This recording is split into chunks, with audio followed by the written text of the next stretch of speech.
പക്ഷേ കുറച്ചു നാളുകൂടി മൂകാംബികയിൽ തുടരാനാ വാസു ഡോക്ടർ പറഞ്ഞത്. അദ്ദേഹം അങ്ങനെ പറഞ്ഞെങ്കിൽ അതിൽ എന്തെങ്കിലും കാര്യം ഉണ്ടാവുമെന്ന് വിചാരിക്കും. ഉവ്വ്, അതറിയാം.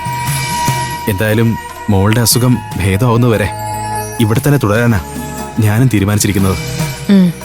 എന്നാലും ഒരു പരിചയമില്ലാത്തടത്ത് എത്ര നാളെന്ന് കരുതിയാ? അതോർത്ത് തിരുമേനി വിഷമിക്കണ്ട. വാസുകി ഡോക്ടർ അനുവദിച്ചാൽ നിങ്ങൾക്ക് രണ്ടും എന്റെ സത്രത്തിലേക്ക് വരാം. അച്ഛനും മോൾക്കും എത്ര നാള് വേണേലും അവിടെ കഴിയുകയും ചെയ്യാം. അല്ല വിദ്യാമ്മേ, ദേവുട്ടിയെ കുറിച്ച് ഒരു വിവരവുമില്ല. ഞാൻ പൂക്കടൽ അന്വേഷിച്ചു, അപ്പോ അവിടെ ചെന്നിട്ടില്ലെന്നാ പറഞ്ഞേ. ദേവുട്ടിയെ കുറിച്ച് ഓർത്ത് തിരുമേനി പരിഭ്രമിക്കണ്ട. അവൾ എവിടെയാണെന്നുള്ളത് എനിക്കറിയാം. എവിടെയായാലും അവൾക്കൊരു കുഴപ്പവും സംഭവിക്കാതെ ദേവി നോക്കിക്കോളൂ. അറിയാം, എന്നാലും കാണാതിരുന്നപ്പോ രാധി, അതുകൊണ്ട് ചോദിച്ചതാ. അവൾക്ക് നിറവേറ്റാൻ ചില ലക്ഷ്യങ്ങളുണ്ട്. അതിന്റെ ഒരു യാത്രയിലാ അവളിപ്പോ. ആ ദൗത്യം കഴിഞ്ഞാൽ അവൾ സുരക്ഷിതയായി മടങ്ങിയെത്തിക്കോളും. ഉവ്വ്, മനസ്സിലായി. എവിടെയായിരുന്നാലും ആ കുട്ടിയെ മൂകാംബിക ദേവി കാത്തോളും.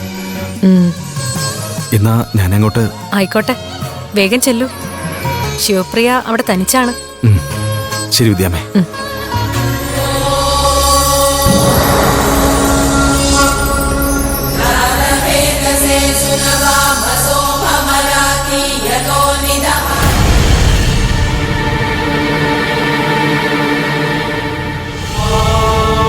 എന്താ ഗൗതം, ഞാൻ പറഞ്ഞത് വിശ്വാസമായില്ലേ? സത്യാ ഞാൻ പറഞ്ഞത്. ആദ്യം എനിക്കും ഇതൊരു വെറും സ്വപ്നമായിട്ടാ തോന്നിയത്. പക്ഷെ ആ സമയത്ത് അങ്ങനെ ഒരു സ്വപ്നം സംഭവിക്കേണ്ട കാര്യമില്ലല്ലോ. കാര്യമില്ലായിരിക്കാം, പക്ഷേ ഏതു നേരവും നിന്റെ ചിന്തകൾ എന്നെ ഇവിടുന്ന് രക്ഷിക്കുന്നതിനെ കുറിച്ചല്ലേ? മനസ്സ് തീവ്രമായി അങ്ങനെ ഒരു കാര്യത്തിനു വേണ്ടി ആഗ്രഹിക്കുമ്പോൾ ഇങ്ങനെ വിചിത്രമായ പലതും സംഭവിക്കും. അതൊരു വെറും സ്വപ്നമായിരുന്നെന്ന് സ്വയം മനസ്സിലാക്കിയാൽ മതി നീ. അല്ല ഗൗതം, എനിക്കതൊരു വെറും സ്വപ്നമായിട്ട് തോന്നുന്നില്ല. എല്ലാ വഴികളും അടഞ്ഞ നമുക്ക് മുൻപിൽ അമ്മ മൂകാംബിക ദേവി ഒരു വഴി തുറന്നിടുക. അതിന്റെ സൂചന തന്നെയാണ് ആ സ്വപ്നം. എനിക്ക് ഉറപ്പാ. അങ്ങനെ വിശ്വസിക്കാനാണ് നിനക്ക് ഇഷ്ടമെങ്കിൽ ആയിക്കോളൂ. പക്ഷെ നിധി, ഇന്ന് CKC പോലുള്ള ദുഷ്ടന്മാരുടേതാണ് ഈ ലോകം. ദൈവത്തെക്കാൾ ശക്തിയും സ്വാധീനമുള്ളവരാണ് അവര്. അവർക്കെതിരെ നമ്മൾ വിശ്വസിക്കുന്ന ദൈവങ്ങൾക്ക് പോലും ഒന്നും ചെയ്യാൻ പറ്റില്ല. ആ വഴിയിൽ നീങ്ങിയതുകൊണ്ട് കാര്യമില്ല. കണ്ണിന് കണ്ണെന്ന പോലെ അവരെ നേരിടാൻ അവരെ പോലെ തന്നെ അക്രമത്തിന്റെ പാതയാണ് നല്ലത്.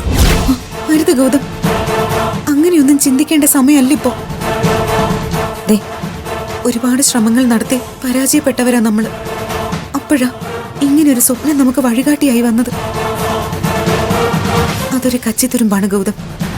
വലിയ പല കാര്യങ്ങളും നിഷ്ഫലമാവുന്നിടത്ത് ചെറിയ ചില കാര്യങ്ങൾ നമുക്ക് സഹായമായി മാറാറില്ലേ?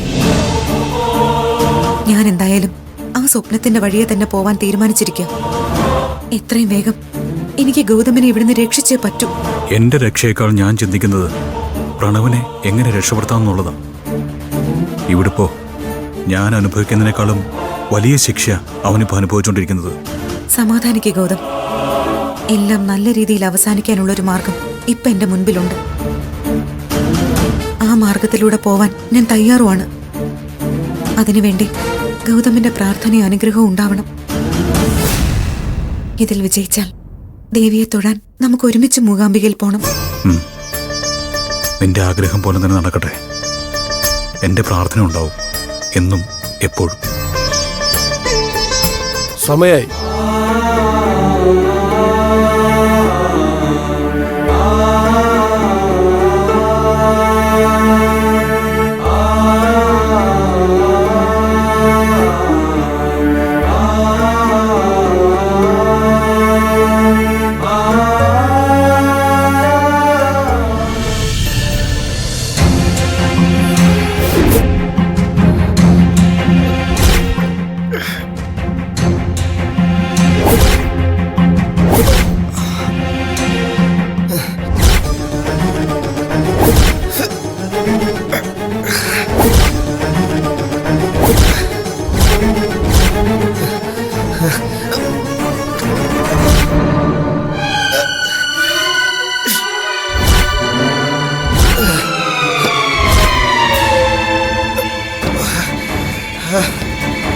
ആ